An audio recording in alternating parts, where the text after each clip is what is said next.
Kalau yang udah lihat mungkin promonya di Starji, apa namanya? Instagram Starji, judul khotbah atau judul firman Tuhan hari ini adalah yakin mau sukses. Coba aku mau lihat tangan-tangan yang mungkin mau terangkat. Siapa yang pengen sukses dalam hidupnya? Yakin ya.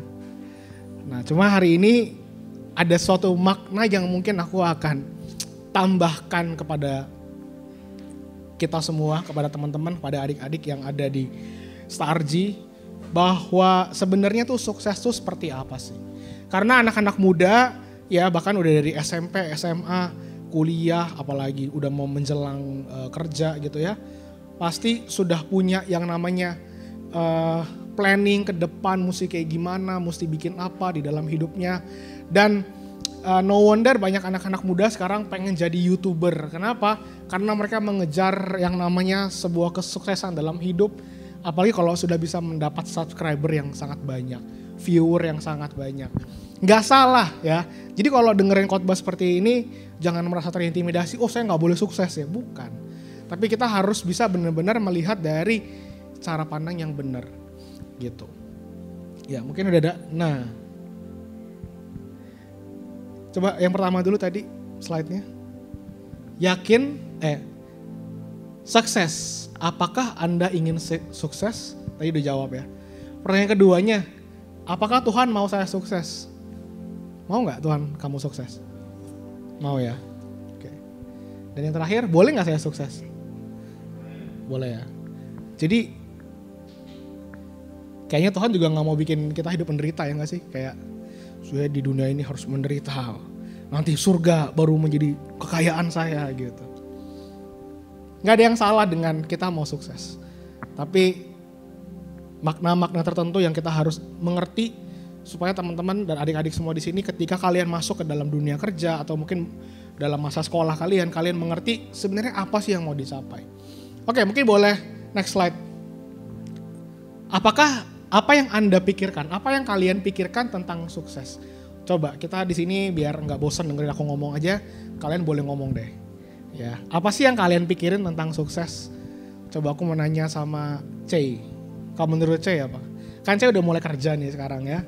Udah kerja. Mau sukses nggak? Mau. Oke, sekarang pertanyaan aku sama Cey. Apa sih yang ada dalam pikiran kamu kalau kamu sudah bilang bahwa saya sudah jadi orang yang sukses?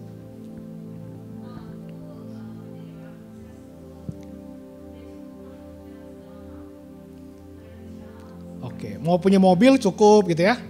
Mau punya rumah cukup gitu. Oh, oke. Kan punya supir kan kalau udah sukses ya. Yang penting cukup. Sekarang kan udah cukup belum pertanyaannya buat hidup kamu sampai hari ini? Cukup. Berarti udah nyampe dong suksesnya.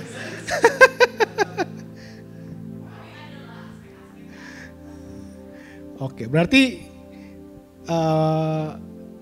ada achievement, ada pencapaian secara karir ataupun secara finansial yang kamu dapetin lebih lagi. Benar begitu ya? Cukup. Tapi sekarang cukup. Iya, oke. Berarti udah sukses ya? Oke. Satu lagi deh, yang cowok. Siapa ya? Tieli deh, Tieli. Menurut kamu apa Tieli? Kalau kamu bilang sukses itu apa? Hah?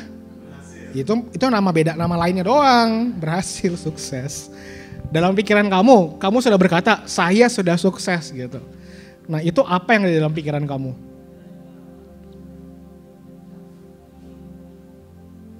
Mencapai tujuan. Contohnya apa yang sudah kamu capai? Studi.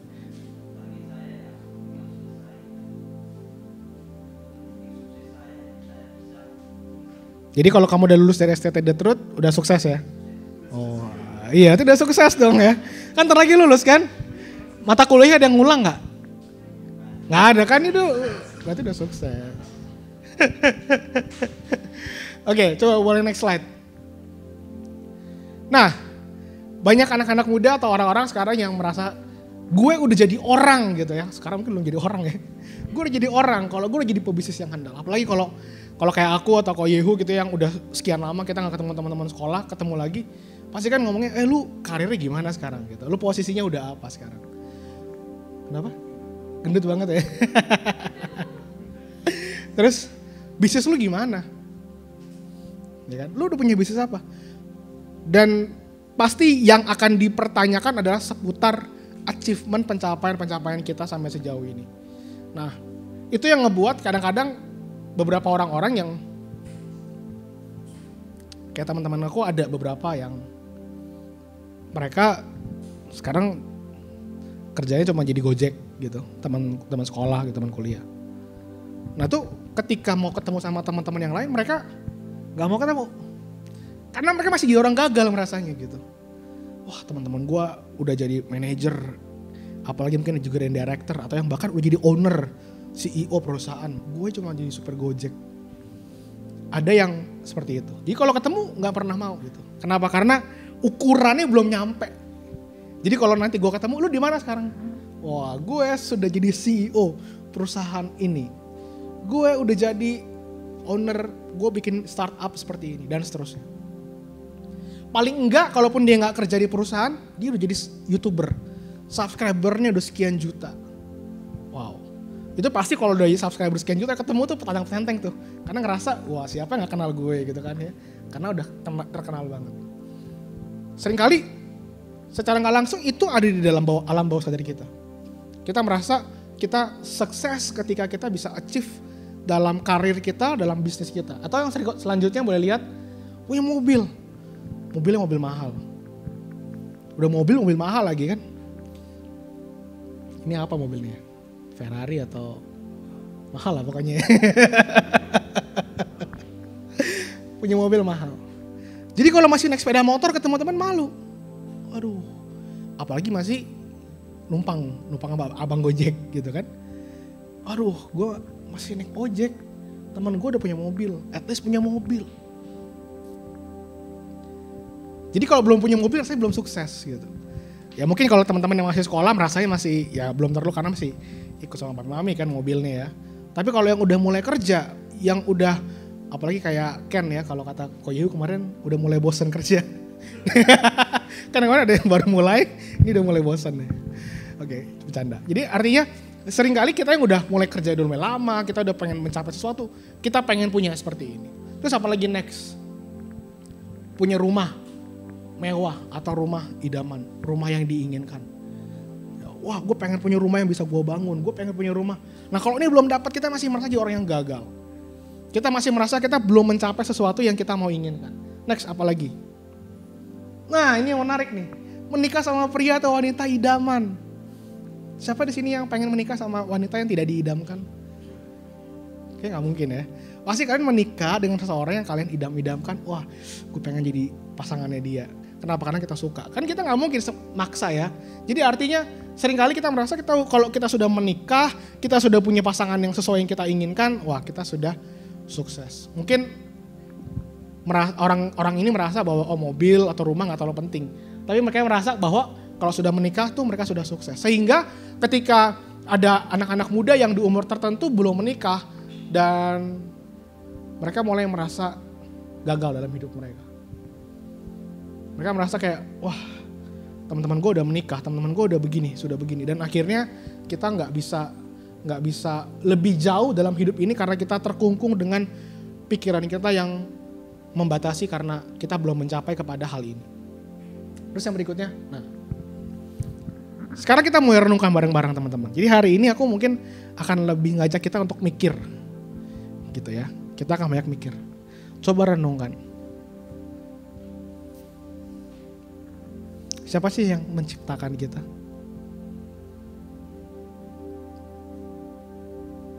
Kok diem? Tuhan. Oh lagi renungkan ya? Iya. Benar. Siapa ciptaan kita?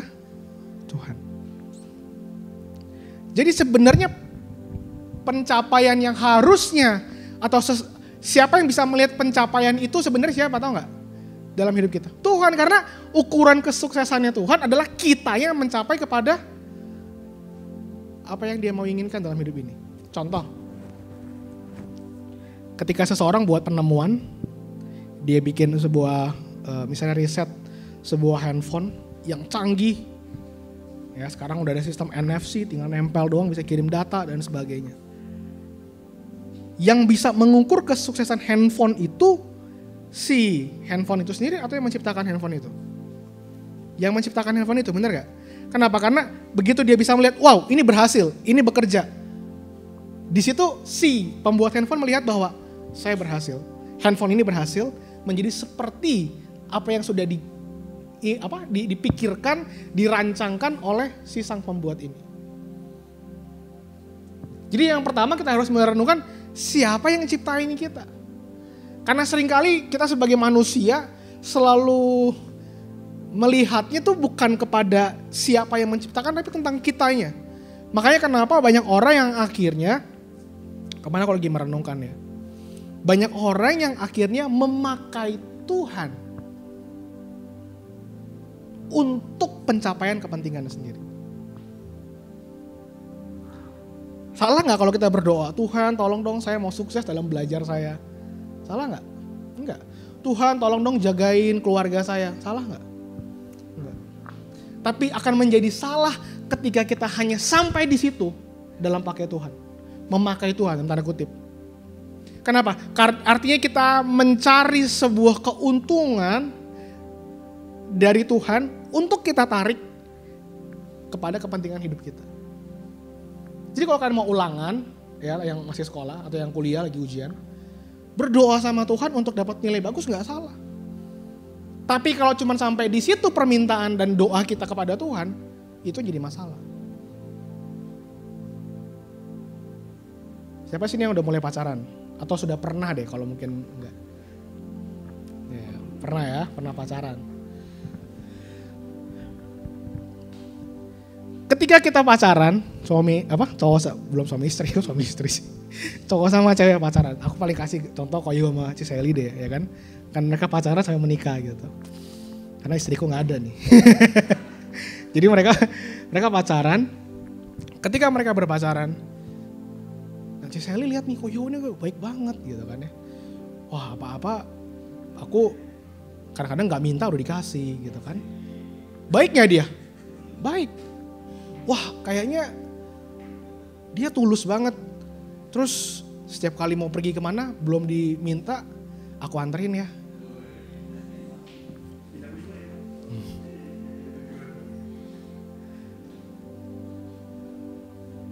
Pada akhirnya ketika Ciseli melihat kepada keuntungan itu dan dia hanya memakai keuntungan itu untuk memenuhi keinginannya dia.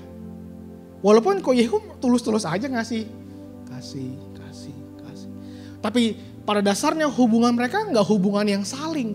Kenapa? Karena yang satu hanya menarik sesuatu untuk mencapai kepada kepentingannya dia. Nah seringkali kita juga sama, kita pengen mencapai sesuatu dalam hidup kita pengen sukses, kita tarik Tuhan, kita berdoa, nggak salah dengan berdoa, tapi kita hanya ingin mencapai kepada apa yang kita inginkan dalam hidup kita. Kita minta Tuhan, kita tolong Tuhan dan sebagainya, tapi kita nggak pernah mau tahu apa yang Tuhan mau dalam hidup kita. That's the problem. Selama Ciseli nggak pernah nanya, kamu maunya apa sih dari hubungan kita? Maka sebenarnya mereka sedang membangun hubungan yang sebenarnya secara nggak langsung kayak toxic. Sadarkah teman-teman, kita sering kali jadi toxic sama Tuhan. Bukan Tuhannya, kitanya. Karena kita mau mencari keuntungan dari Tuhan. Walaupun Tuhannya tadi kayak Koyehu, tulus-tulus aja kasih terus.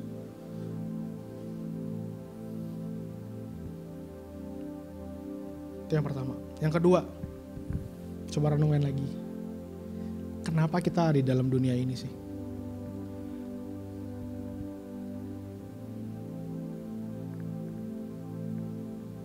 Kenapa kita ada di dalam dunia ini? Kenapa harus saya? Lihat lagi yang berikutnya. Berapa lama sih kita di dunia ini? Teman-teman, seringkali kita masih muda berpikir, oh nanti kita masih jauh. yang tua dulu tuh yang dipanggil Tuhan. Bener gak? Seringkali anak muda mikir gitu. Karena aku juga mikir dulu gitu kayak, ya elah gue masih umur segini. Kan Tuhan bilang 70 tahun usia manusia katanya kan. Tapi kan ternyata gak seperti itu. Kan kalau nyampe katanya. Bahkan kalau bisa lebih. Tapi usia itu Tuhan yang tahu sebenarnya. Ya di luar kebodohan kita ya. Kalau kita minumnya makan yang gak beres ya itu kebodohan kita. Tapi kalau kita udah jaga hidup kita baik-baik dan sebagainya. Tapi pada akhirnya pun Tuhan panggil kita gak ada yang tahu. Jadi kita harus mulai renung gini setiap hari. Berapa lama sih usia kita di dunia ini? Kenapa aku kasih perdongan-perdongan ini? Karena inilah yang nanti yang akan menjadi dasar bagaimana kita memutuskan, merenungkan apa yang mau kita capai dalam hidup kita. Karena terlalu sering kita dengar motivasi di sosial media, di YouTube yang fokusnya adalah kepada kesuksesan dan kepentingan dunia ini. Wah, lu umur segini belum bisa punya ini. Wah, lu mau payah. Lu harus bisa bikin, lu harus capainya begini dong, sebagainya dan sebagainya. Itu kita lagi di drag pikiran kita untuk menuju kepada kepentingan dunia yang ada di dalam diri kita saat kita hidup saat ini. Tapi kita seringkali nggak pernah dibukakan untuk bisa melihat ke depan dari sisi kekekalan Tuhan dalam hidup kita. Next. Jadi apa yang harus saya capai di dunia ini? Satu kali ada seorang hamba Tuhan, kemarin aku baca sebuah buku. Judulnya Kekristenan Sejati. Itu yang tulis namanya Paul Carem. Dia punya bapak rohani namanya Dr. Brian Bailey. Dr. Brian Bailey pernah mengalami meninggal sesaat. Dia meninggal sesaat dan dia ketemu sama Tuhan. Ya, dia ketemu sama Tuhan. Di dalam kematiannya, kenapa dibilang dia mati? Karena dia bisa melihat tubuhnya rohnya meninggalkan tubuhnya.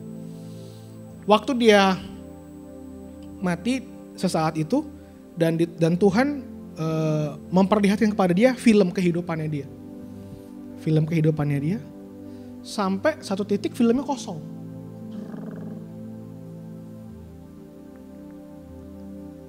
Terus tanya, Tuhan kenapa film yang ini kosong? Si Dr. Brian Bailey nanya. Dan Tuhan bilang, karena masih banyak dari sisa hidup kamu yang kamu belum melakukan sesuatu untuk aku. Jadi dalam buku yang aku baca itu dia bilang bahwa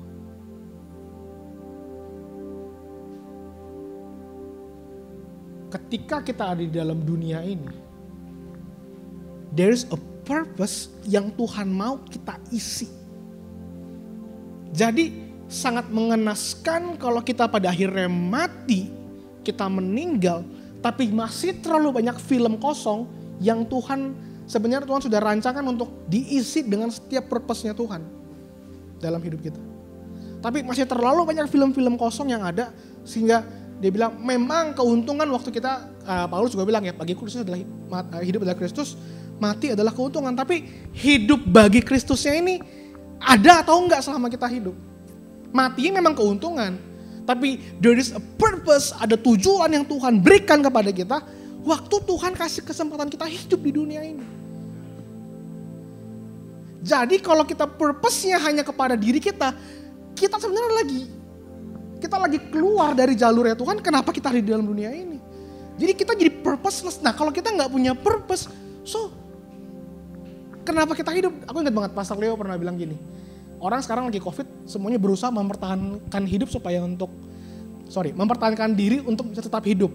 Makan vitamin, olahraga, sepedaan dan sebagainya. Dan Pastor Leo bilang gini, tapi pertanyaannya untuk apa kamu hidup? Kalau kamu masih tidak tahu apa yang tujuan Tuhan dalam hidup kamu. Kita berusaha mempertahankan hidup kita, tapi kita nggak tahu sebenarnya apa yang kita lakukan dalam hidup ini. So what is the purpose gitu?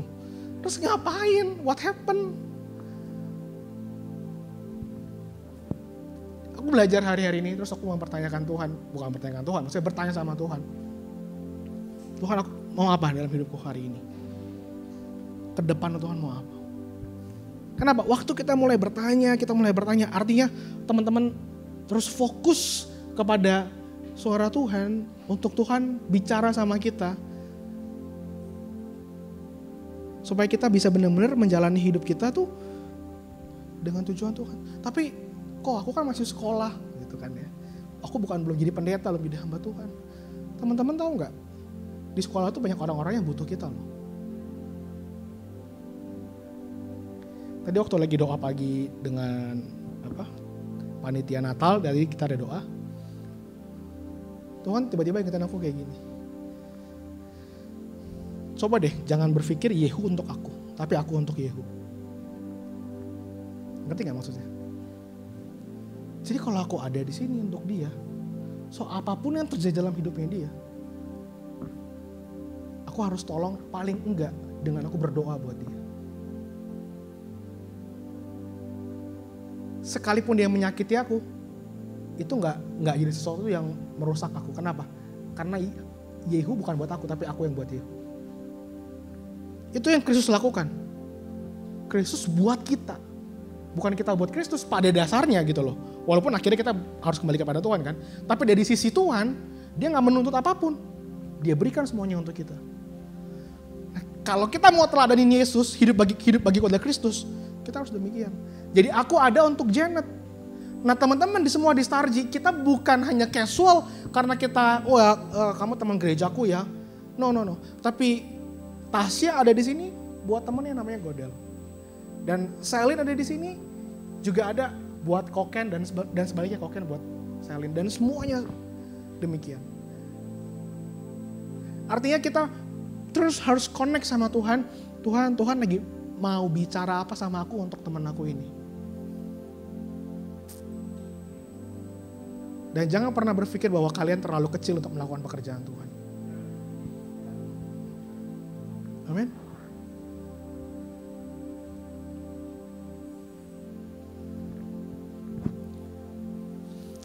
Kita lihat satu ayat di 1 Raja-Raja pasal yang ke-19. Nanti aku akan bicara lebih dalam lagi. 1 Raja-Raja pasal yang ke-19 ayat yang ke-19. Oke, di layar ada. Setelah itu Elia pergi dari sana, ia bertemu dengan Elisa bin Safat yang sedang membajak dengan ke-12 pasang lembu. Sedang ia sendiri mengemudikan yang ke-12. Ketika Elia lalu dari dekatnya, ia melemparkan jubahnya kepadanya. Jadi ini ceritanya adalah seorang nabi bernama Elia. Dia sedang mau memanggil nabi lebih juniornya atau orang yang mau menjadi pengikutnya bernama Elisa. Nah, waktu Elia memanggil Elisa, Alkitab mencatat bahwa Elisa lagi kerja. Alkitab bilang dia sedang membajak dengan ke-12 pasang lembu. Wow, berarti dia sudah menjadi seorang petani yang cukup mapan, dia sudah punya 12 pasang lembu. Bahkan dia bilang satu itu dia yang pegang, dia yang kemudikan. Berarti dia punya pegawai paling enggak ada 11 atau bahkan mungkin lebih. Tapi Elia waktu datengin Elisa, Alkitab bilang Elia cuma ngapain? Lempar jubah. Dan setelah demikian Elisa tahu, dia tangkap itu dan dia tinggalkan pekerjaannya, dia ikutin Elia. Teman-teman tahu Tuhan kadang-kadang panggil kita di tengah kesuksesan kita. Di tengah kesibukan kita. Kalau kita nggak bisa peka dengan purpose Tuhan dalam hidup kita, kita pasti ignore. Gila Tuhan, gue lagi banyak duit di sini, kenapa gue mesti suruh berhenti? Coba ya, kita lihat nih satu ayat di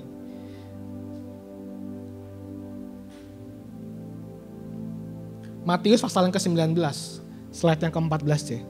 Matius 19 ayat 21 sampai 23. Ya, sebelumnya. Slide ke-14. Matius 19 ayat 21 sampai 23.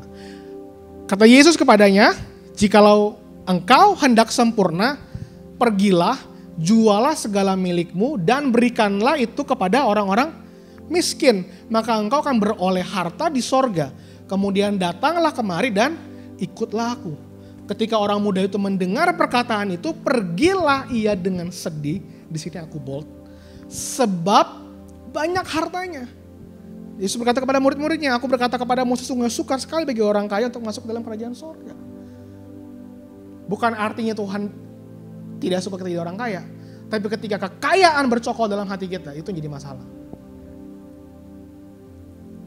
Jadi si pemuda ini bilang, ini pemuda ya, berarti kan relate sama kita ya, kan masih muda.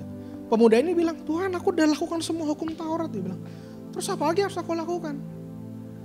Kesannya kayaknya udah luar biasa banget ya. Tapi ternyata ketika Tuhan ngomong seperti ini, ketahuan sebenarnya gak lakukan hukum Taurat. Kenapa aku bisa bilang gitu? Karena jelas-jelas di Alkitab bilang bahwa jangan ada Allah lain. Bener gak? Sedangkan dia ternyata belum bisa melepaskan hartanya dari hatinya dia.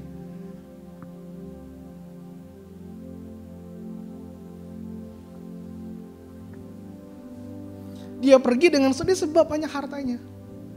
Jadi artinya dia sedang, mungkin kalau saat ini dia udah jadi seorang muda yang lagi di puncak kesuksesan. Dia lagi wah gue lagi mau menikmati apa yang selama ini gue kerja keras. Salah gak kerja keras? Enggak salah. Tapi ketika kita bekerja keras dan kita dengan harapan bahwa apa yang kita punya ini adalah milik kita untuk kita, nah itu jadi masalah. Sekalipun teman-teman kerja keras untuk mencapai segalanya yang ada di dalam hidup ini, tetap itu semua adalah milik Tuhan.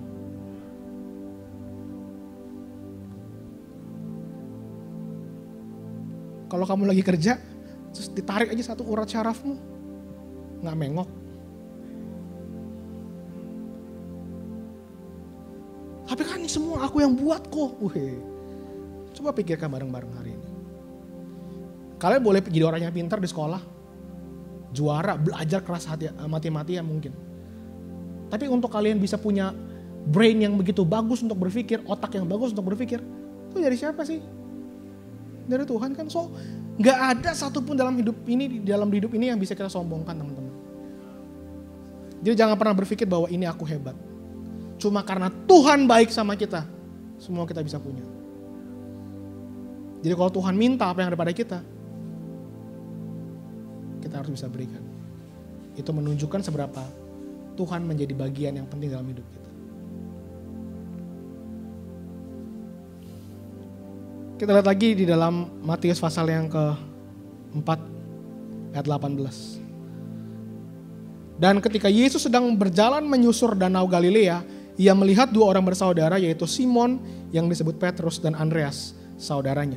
Mereka sedang menebarkan jala di danau sebab mereka penjala ikan. Yesus berkata kepada mereka, mari ikutlah aku dan kamu akan kujadikan penjala manusia. Wow, mereka lagi menebarkan jala, mereka lagi cari uang, mereka lagi pengen dapetin apa yang mungkin kebutuhan mereka sehari-hari. Tapi tiba-tiba Tuhan bilang, ikut aku. Yesus itu bukan pengusaha ikan, teman-teman, yang punya portfolio yang udah bagus. Main ajak ikut aja. Anak istri gue makan apa di rumah?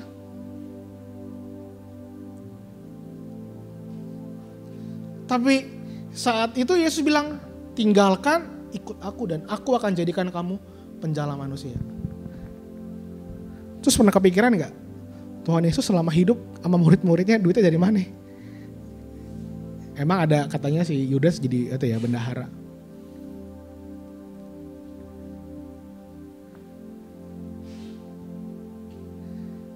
Sama waktu kita dipanggil Tuhan, kita bisa mikir gitu loh. Tuhan, besok aku makan duitnya dari mana? Nah, kita bisa mikir seperti itu. Tuhan, entar uangnya dari mana? Tuhan, entar ini gimana? Selama kita masih pegang hidup kita sendiri, teman-teman.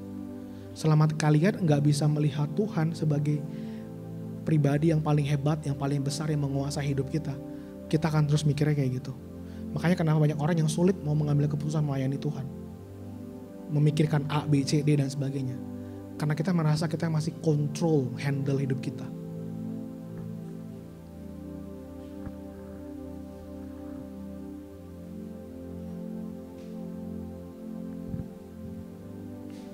Kadang orang suka bilang, atau anak muda zaman sekarang, apaan sih Tuhan terus? Pernah denger kayak gitu gak? Aku pernah kayak ngomongin ke teman gitu kayak, kenapa sih kok apa-apa dibawa ke Tuhan, kepada Tuhan. Kan kita harus kerja keras, kita harus lakukan yang terbaik. Mereka lupa, makanya di awal tadi aku tanya, siapa yang ciptain kita? That's the big question. Siapa yang ciptain kita? Siapa yang bisa membuat kita bisa memiliki apa yang kita miliki saat ini?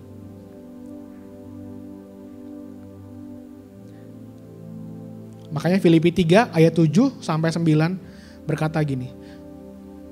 Malahan, ayat 8 aja deh.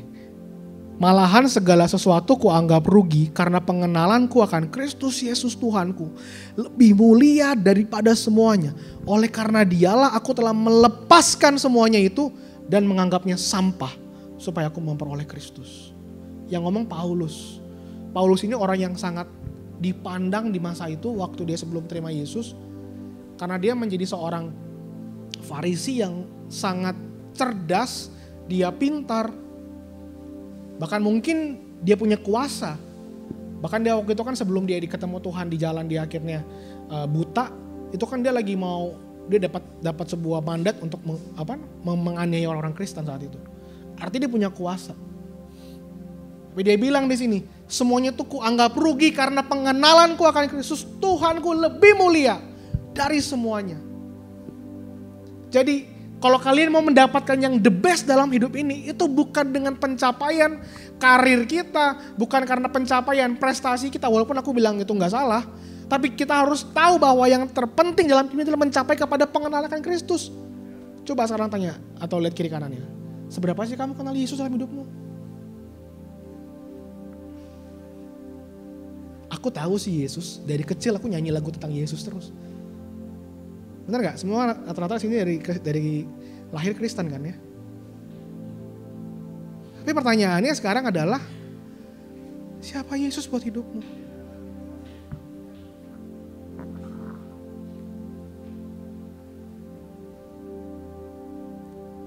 Filipi 1 ayat 21 sampai 22. Ini yang tadi aku sempat kutip. Karena bagiku hidup adalah Kristus dan mati adalah keuntungan. Nah yang menarik ayat yang kedua-dua. Tetapi jika aku harus hidup di dunia ini, itu berarti bagiku apa? Bekerja memberi buah. Jadi Paulus bilang, bagiku hidup adalah Kristus, mati adalah keuntungan. Tapi kalau aku harus hidup sampai hari ini, itu artinya aku harus bekerja untuk menghasilkan buah. Jadi artinya dia lagi bilang gini, oke, bagiku hidup adalah Kristus dan mati itu memang adalah keuntungan. Tapi kalau aku harus hidup, berarti aku harus bekerja keras untuk kepentingan Tuhan. Aku harus bisa memberi buah kepada Tuhan. Ada hal yang aku persembahkan kepada Tuhan.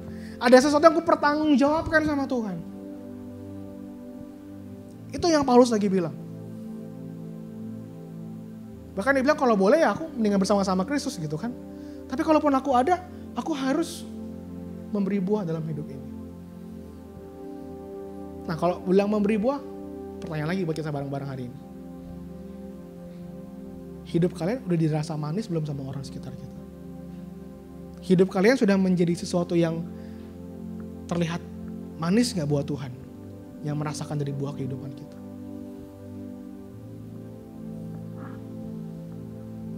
Kita harus renungkan itu sama-sama.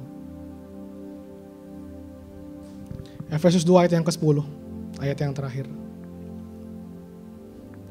Efesus 2 ayat 10. Karena kita ini buatan Allah diciptakan dalam Kristus Yesus untuk melakukan pekerjaan baik yang dipersiapkan Allah sebelumnya. Dan Ia mau supaya kita hidup di dalamnya. Jadi ternyata di Efesus 2 ayat 10 ini dikatakan bahwa kita hidup ini bukan untuk mencapai kesuksesan kita loh. Tapi dia bilang kita diciptakan dalam Kristus Yesus untuk melakukan pekerjaan baik yang dipersiapkan Allah. Artinya ketika Starsky ada di dalam hidup, dalam dunia ini, kamu sedang dipersiapkan Tuhan untuk mengerjakan pekerjaan Tuhan. Yang sudah dipersiapkan sebelum kamu ada di dalam dunia ini. Jadi konsep berpikirnya kita harus mulai rubah. Bukan lagi kepada apa yang bisa aku dapat dalam hidup, tapi apa yang ku persembahkan dari hidup.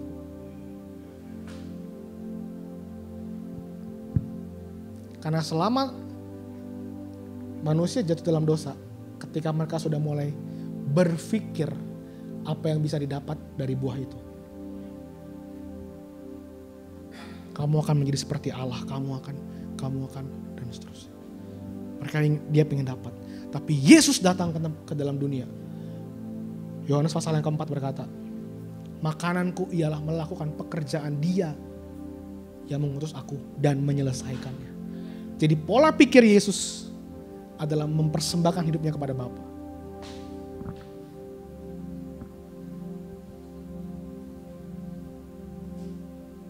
Kalau kalian datang ke Starji hari ini, itu bukan karena untuk diri kalian, supaya saya punya teman dan sebagainya. Tapi teman-teman lagi mempersembahkan sesuatu untuk Tuhan. Kenapa aku bilang gini?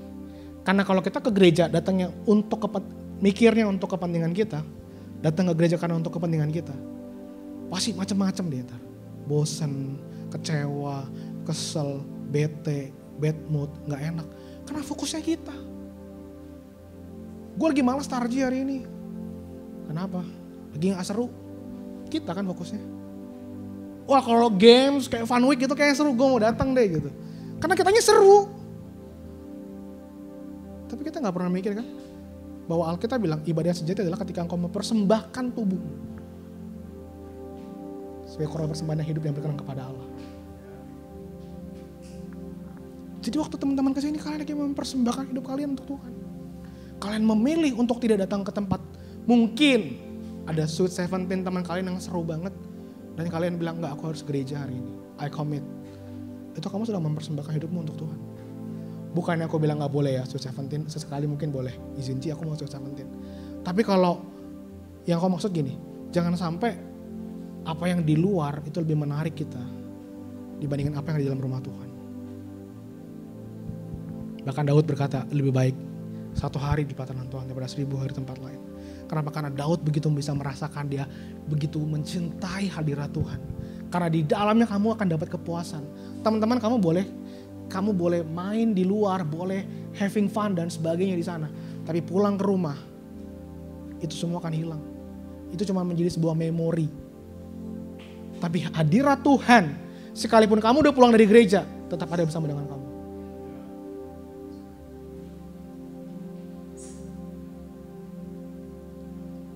Amen. Sukses, mungkin slide-nya boleh, yang 2 yang terakhir. Sukses bukanlah tujuan akhir yang harus dicapai, tapi itu menjadi bagian dari perjalanan hidup bersama Tuhan. Jadi sekali lagi, sukses is not the destiny.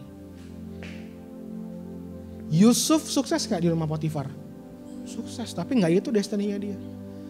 Dia sukses gak di penjara melayani banyak orang-orang? Dia sukses di penjara, tapi gak nyampe di situ. Sampai akhirnya dia sampai di istana Firaun. Alkitab mencatat bahwa engkau telah mereka-reka yang jahat, tapi Tuhan mereka hal yang baik untuk menyelamatkan sebuah bangsa yang besar. Jadi destiny-nya si Yusuf itu adalah untuk menyelamatkan bangsa yang besar. Tapi di pertengahan jalan dari dia mencapai ke sana, dia sukses. Tapi suksesnya apa? Karena Tuhan menyertai dia. Jadi itu gak dia kejar, dia hanya melakukan apa menjadi bagiannya dia. Tapi karena Tuhan menyertai dia, maka apa yang dia kerjakan jadi berhasil. Dia gak mengejar dia harus berhasil, dia hanya mengejar bagaimana dia mengerjakan yang terbaik. Dengan hati yang benar, Tuhan yang kerjakan dalam hidupnya. Pencapaian, slide yang terakhir, pencapaian akhir kita ini. Mencapai tujuan atau destiny hidup kita yang sudah Tuhan persiapkan. Oke, aku selesai.